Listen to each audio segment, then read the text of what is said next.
For a long time, I've searched for you. I almost forgot about you. But now that I found you, I know that you are empty. Manukrafter. With a K. So, a while ago, I bought this cheap plastic picture frame, and at that time I had no idea what to do with it. But it was cheap and it was interesting looking, so I stashed it somewhere for a future project. And a couple of days ago, I was looking for something in my drawers and I found it. And I was like, this could actually be a nice dice tray. So, let's go ahead and make a dice tray out of a cheap plastic picture frame that will look like a spellbook. First off, I started by measuring my picture frame. I concluded that it was 19 centimeters high, the width was 13.5 centimeters, and the depth was 1.5 centimeters. That was quite enough to fit on 1/2 of EVA foam, A4 format. After that, I proceeded to make a backdrop on which the dice would fall.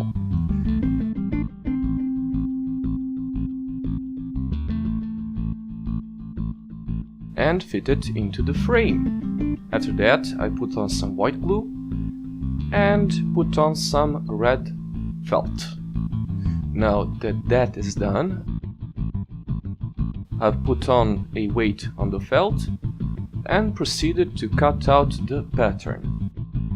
This pattern you can download from my Facebook page. Once everything was cut out, it was time to put on a glue from a glue stick and temporarily glue it on the EVA foam. Nice and tidy. Make sure it doesn't move. Now cut everything out. And by everything I mean everything. This took me, I think, half an hour. You can go and check out the live video. It was a blast, so to say. And after some time I got tired. The blade became dull. And I wasn't seeing any much progress. Therefore, I've decided to use a compass to mark out the bigger circle, cut it out, and use hole puncher to make smaller circles. Now, be sure when cutting EVA foam for this stuff not to go all the way through. Now it is time to glue on the backdrop. Just use your regular super glue or cyanoacrylate, if you may.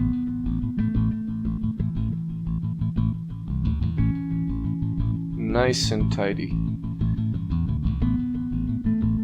Make sure to put glue everywhere, but I mean everywhere. This thing would want to pop out because it is quite tight. Once that is done, looks nice and daddy, fine. You can stop here if you will, but I wanted to continue. Now it was time to open up those cuts. I've used a heat gun to open it up, but you can actually use an electric stove. Just be sure to check it all the time. If the foam wants to curl up on you, just press it down the table. This might stretch it out, as it happened to me, but go over and repeat it a couple of more times until you're satisfied. Oh, and now it's time to put on the frame over the EVA foam. Here you can see me marking out the paper leaves going inside of the booklet. And here I'm using contact cement to glue everything down.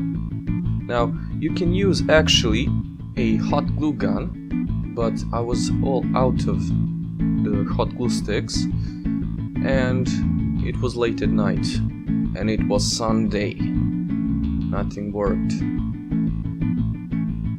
So put on the contact cement on the picture frame and on the EVA foam and start gluing everything together. And it should look just fine.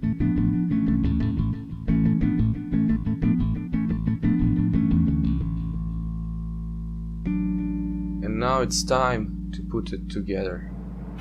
I've left a little lip that I can shorten and bevel it so it would take up the shape of a book.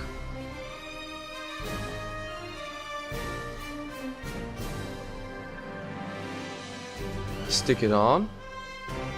Stick it on again. I failed, but on the third attempt I managed.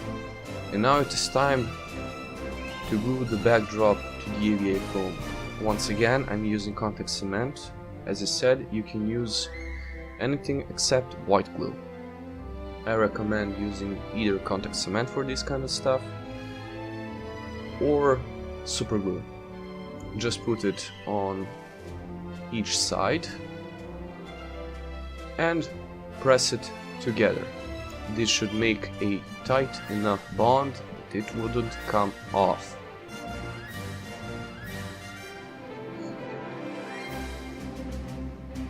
Now you can see me measuring up the part where the hole would go. Just measure the picture frame and cut it out. I mean the EVA foam, of course. I'm tired and do not know what I'm saying, but never mind.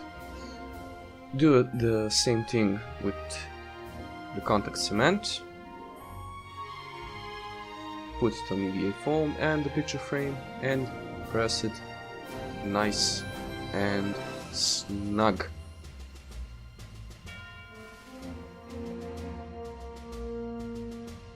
Yes, just like that. And I wasn't quite happy how it looked. EVA foam kind of got away on me. So I trimmed it a bit with scissors.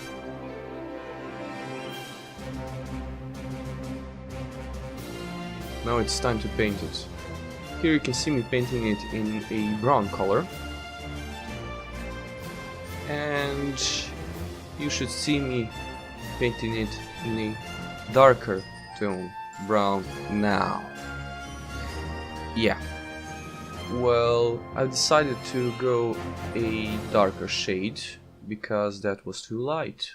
And now it is time to dry brush everything with the original color.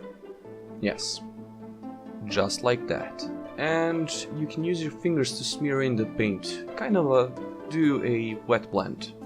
And just to speed up the drying process, hit it with a heat gun or a hairdryer. And it is time to do some washing. Just make a black wash and smear it all over. Dry it out, tap it a bit.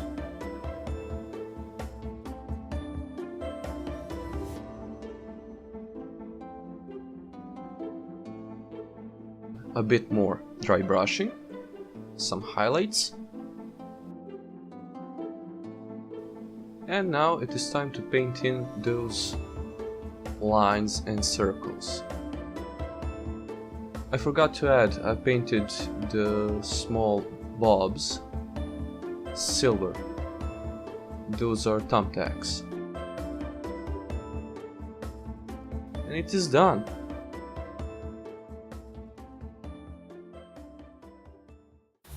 And so, the dice tray is done. Don't forget to subscribe, leave a like, comment and share it to your friends. And see you in another crafting video.